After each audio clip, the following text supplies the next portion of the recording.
Stock market లో invest చేసి మీ డబ్బులు డబుల్ చేసుకోవాలనుకుంటున్నారా? సుందరరామిరెడ్డి గారి లైవ్ సెమినార్ కి అటెండ్ అవ్వండి. Hello viewers, welcome back to Suman TV. ప్రస్తుతం మనతో పాటు ఉన్నారు ఫ్యామిలీ కౌన్సిలర్ రజనీ రామ గారు. మేడంతో మాట్లాడదాం. నమస్తే మ్యామ్. నమస్తే నవీన. మ్యామ్, నవే డేస్ అంతా కూడా ఉరుకుల పరుగుల జీవితం అయిపోయింది. తల్లిదండ్రులు వాళ్ళ పిల్లల కోసం ఎట్లయినా సరే అంటే వాళ్ళు కష్టపడి మంచి మంచి చదువులు చదివిపిస్తున్నారు, వాళ్ళు మంచి ఉద్యోగ పొజిషన్లో పెడుతున్నారు, బాగుంటుంది అక్కడ వరకు. మరి వాట్ అబౌట్ పేరెంట్స్? వీళ్ళ గురించి అసలు వీళ్ళు ఆలోచిస్తున్నారా? అంటే పిల్లలు చూస్తారా చూడరా అనేది పక్కన పెడితే, కొంతమంది చూడరా అనుకుంటారు, కొంతమంది చూస్తారు, కానీ ఆ టైంలో వాళ్ళ పరిస్థితి ఎలా ఉంటుందో, వాళ్ళ రెస్ట్రిక్షన్స్, పిల్లలు ఇవన్నీ ఉంటాయి.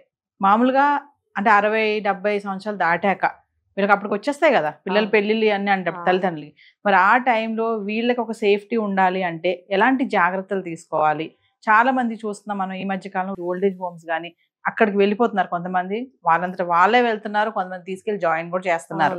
సో అంటే 60 దాటాక ఎలాంటి జాగ్రత్తలు తీసుకోవాలంటారు? పిల్లలు చేసే మోసాలు అంటే, నేను ఈ మాట చెప్తున్నానంటే కొంతమంది ఉన్నారు మోసాలే అంటారు కదా మేడం దాన్ని, మరి వదిలేస్తున్నారు కదా, మధ్యలో వదిలేస్తున్నారు వాళ్ళని. మరి వాళ్ళ పరిస్థితి ఏంటి? మరి అంటే మీరు క్వశ్చన్ వేశారు 60 తర్వాత తీసుకోవాల్సిన జాగ్రత్తలు ఏంటని. అంటే 60 తర్వాత ఎలా ఉండాలో 60 తర్వాత జాగ్రత్తలు తీసుకోవాలా అనేది నాకు వచ్చింది.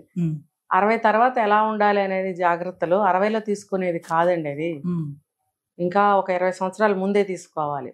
ఇంకా మాట్లాడితే ఇంకా ముందుకు వెళ్ళాలి. ఎలా అంటే పిల్లలు ఇందులో 2-3 ఉన్నాయి. ఇప్పుడు ఒకటి ఆస్తుల విషయం కావచ్చు, ఒకటి పిల్లలు చూస్తారా చూడరా అనే విషయం కావచ్చు. ఇలా తీసుకుంటే పిల్లలు చూస్తారా చూడరా అనే డౌట్ రాకుండా ఉండాలంటే మన పెంపకం సరిగ్గా ఉండాలి. నేను పేరెంటింగ్ నాకు చాలా ఇష్టమైన సబ్జెక్టు. ప్రతి దానికి దీన్ని అనుసంధానించే నేను మాట్లాడతాను. ఇప్పుడు మనం వంట మంచిగా తయారు చేసుకుంటే కదండి మంచిగా ఆకలి మీద మంచి భోజనం చేస్తాము, తృప్తిగా అనిపిస్తుంది. అలాగే మన పిల్లల్ని మనం మంచిగా పెంచుకుంటేనే మన వృద్ధాప్యం బాగుంటుంది, వాళ్ళ ఫ్యూచర్ బాగుంటుంది. మనం ఎలా పెంచుతామో వాళ్ళు వాళ్ళ పిల్లల్ని కూడా అలాగే పెంచుతారు. మన వృద్ధాప్యంలో మన పిల్లలు మనల్ని బాగా చూస్తే, ఇది చూస్తూ పెరిగిన పిల్లలు వాళ్ళ పేరెంట్స్ని కూడా బాగా చూస్తారు. అంటే మన పిల్లల్ని వాళ్ళ పిల్లలు బాగా చూస్తారు అనేది ప్రతి ఒక్కళ్ళు తెలుసుకోవాల్సిన విషయం. ఇప్పుడు ఈ కాలమే కాదు, ఆ కాలమే కాదు, ప్రతి కాలంలో కూడా ఈ విషయం మీద కాన్సన్ట్రేట్ చేయని వాళ్ళే ఎక్కువ. భయంతో పెంచిన వాళ్ళు ఎవరన్నా ఉంటే, ఎవరన్నా కొంచెం మంచి పద్ధతులతో పెంచుకున్న వాళ్ళు ఉంటే వాళ్ళు కొంచెం బాగుంటున్నారు. మిగతా వాళ్ళందరూ కూడా ఏమీ బాగుండట్లేదు. కాబట్టి ఏం చేయాలంటే, వృద్ధాప్యంలో బాగుండాలి అని అనుకుంటే పిల్లలు పుట్టిన దగ్గర నుంచి ఒక ట్రాక్ వేసుకుంటూ వెళ్ళాలి. ముందు మనలో ఏమైనా చెడు లక్షణాలు ఉంటే వాటికి ఆ రోజుతో స్వస్తి పలకాలి.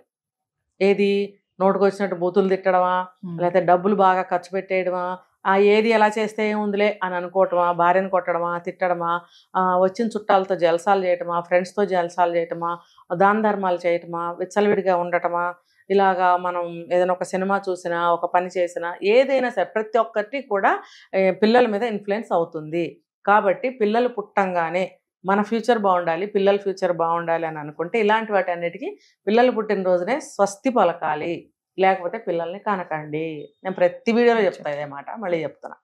సో ఆ రోజు నుంచి కూడా పిల్లల్ని మంచి పద్ధతులతో, వాల్యూస్తో పెంచాలి, బంధాల విలువలతో కూడా పెంచాలి. ఒక చదువే కాదు, చదివేట్టు స్కూల్లో చదువుతారు. ఈ బంధాలతో ఎప్పుడైతే పెంచుతారో, ఈ వాల్యూస్తో ఎప్పుడైతే పెంచుతారో, స్కూల్లో కానీ, కాలేజీలో కానీ, జాబ్స్లో కానీ, పెళ్ళైన తర్వాత కానీ ఆత్మహత్యలు చేసుకోరు. ఎందుకంటే ప్రతిదాని విలువ తెలుస్తుంది కాబట్టి, విచక్షణ కలిగి ఉంటారు కాబట్టి. ఇలాంటి బంధాల విలువలతో కనుక పెంచినట్టయితే వాళ్ళకి విచక్షణ అనేది వస్తుంది 14-15 సంవత్సరాల వయసుకి.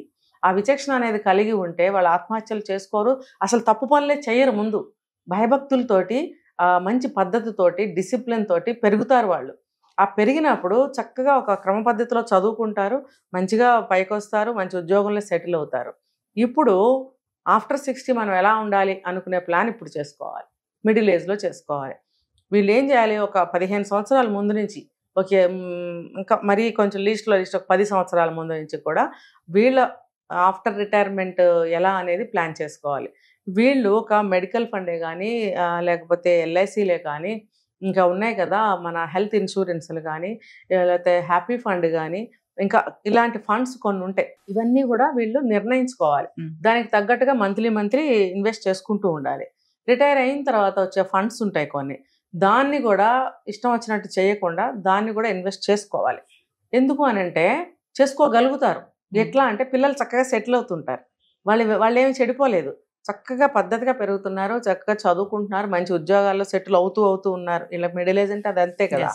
అలా అవుతున్నప్పుడు వాళ్ళ మీద ఎంత ఖర్చు చేయాలో అంత చేస్తున్నారు.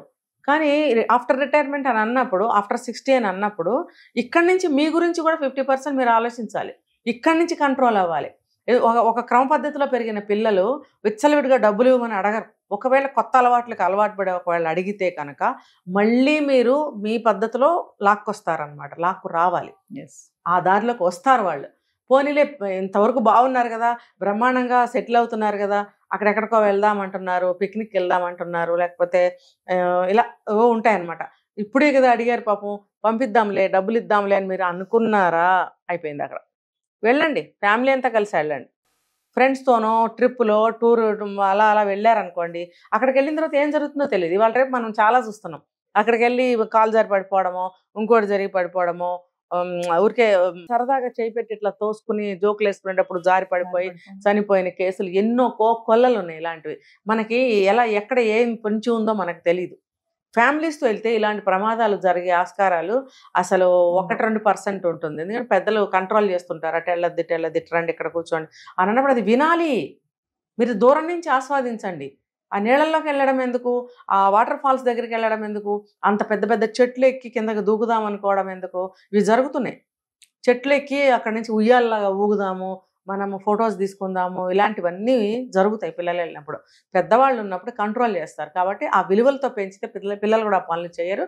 ప్లస్ ఫ్యామిలీస్తో కనుక మీరు వెళ్ళినట్టయితే వాళ్ళు కూడా అంత అడ్వెంచర్స్ చేయరు, చేసినా మీరు ఆపుతారు కాబట్టి కంట్రోల్లో ఉంటారు.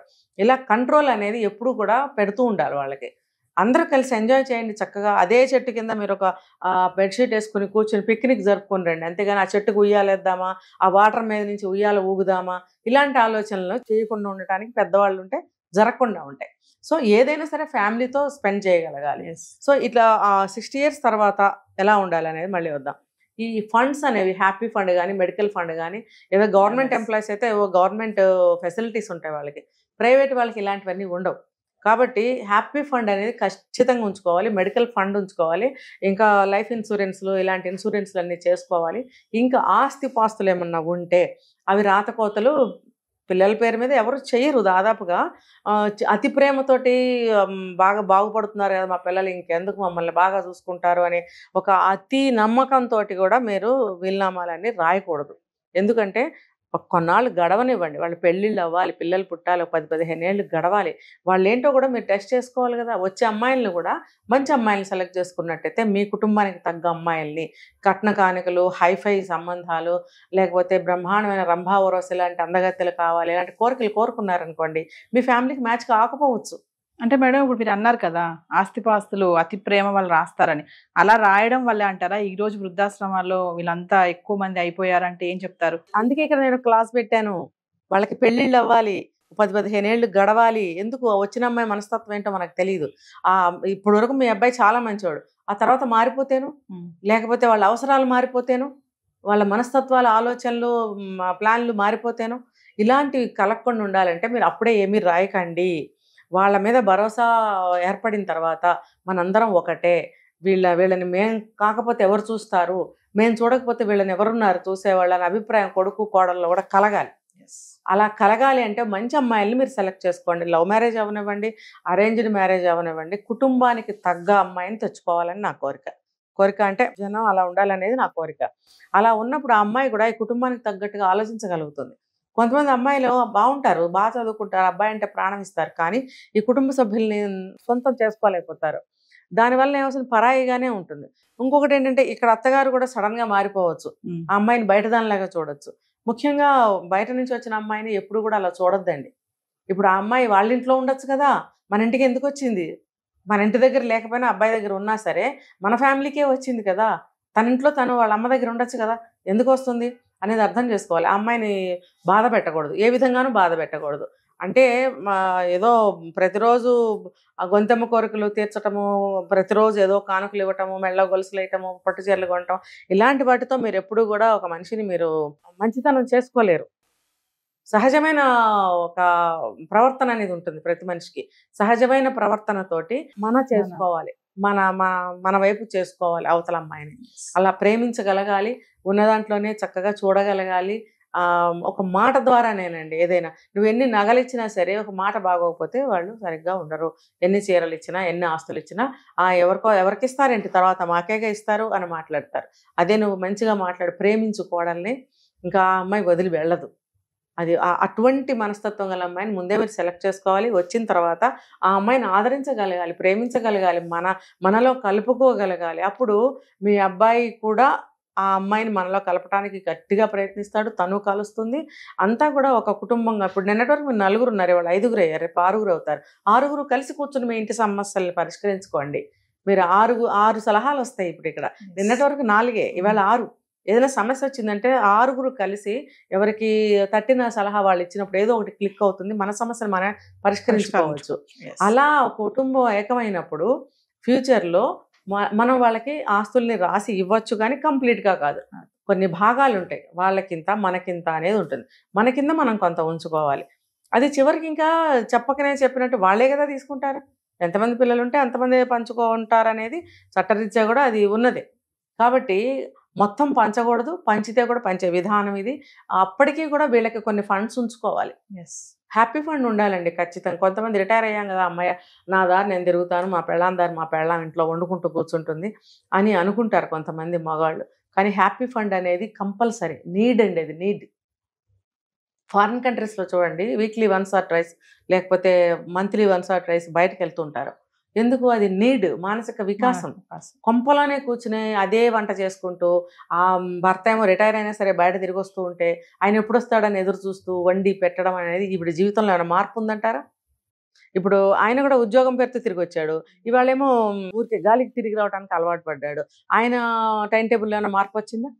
మార్పు రావాలి, మనసులో ఆలోచనల్లో మార్పు రావాలి. మనసు కొంచెం సేద తీరాలి, మానసిక వికాసం కలగాలి అంటే అప్పుడప్పుడు ఎక్కడికన్నా కొన్ని పక్క ఊరికే వెళ్ళండి, 4 గుళ్ళు చూసిరండి, లేకపోతే ఏదైనా ఏమైనా ఉంటే చూసిరండి, మంచిగా తిరిగి రండి. ఎక్కడికో దూరం వెళ్ళిపోవాలండి, దానికోసం ఒక ఫండ్ కావాలి. అది నీడ్ అంటా నేను. ఆ హ్యాపీ ఫండ్ అనేది కంపల్సరీగా పెట్టుకోవాలి. హ్యాపీ ఫండ్ ఉంటే రోగాలు తగ్గుతాయి కదా. అలా అని చెప్పి మెడికల్ ఫండ్ లేకుండా కూడా చేసుకోవద్దు. ఎమర్జెన్సీ వస్తే లక్షల్లో అవుతున్నాయి ఈ రోజుల్లో. మరి దానికి డబ్బు కావాలి కదా, దానికి సంబంధించిన హెల్త్ ఇన్సూరెన్స్లు కూడా ఉన్నాయి ఈ రోజున. అవి కూడా పాలసీలు చేసుకోవాలి. ఎప్పుడు? At the age of 45 start చేసుకోవాలి. 60 వచ్చాక, 55 వచ్చాక, 58 వచ్చాక చేద్దాంలే కాదు. నువ్వు 78 వచ్చినా చేయలేవు. ఇప్పుడే స్ట్రిక్ట్గా ఎలా అయితే మీ పిల్లల్ని స్ట్రిక్ట్గా పెంచి ఒక దారిలో పెట్టావో, ఇది కూడా పార్ట్ ఆఫ్ ద లైఫ్ అన్నమాట. దీన్ని కూడా మీరు దాంట్లో జత కలిపి మీ లైఫ్ని కూడా ఒక సెటిల్మెంట్ అనేది, ఇప్పుడు 60-70 వచ్చాక బ్రెయిన్ కూడా సరిగ్గా పని చేయకపోవచ్చు అని అనుకోవచ్చు. కానీ 45 ఏజ్లో మీరు చాలా షార్ప్గా ఉంటారు. ఈ షార్ప్గా ఉన్న టైంలోనే మీ పెద్ద వయసు గురించి ఆలోచించండి. ఆలోచించి పిల్లలు కూడా ఆటోమేటిక్గా బాగుంటారు, మీరు అంతకన్నా బాగుంటారు. Thank you.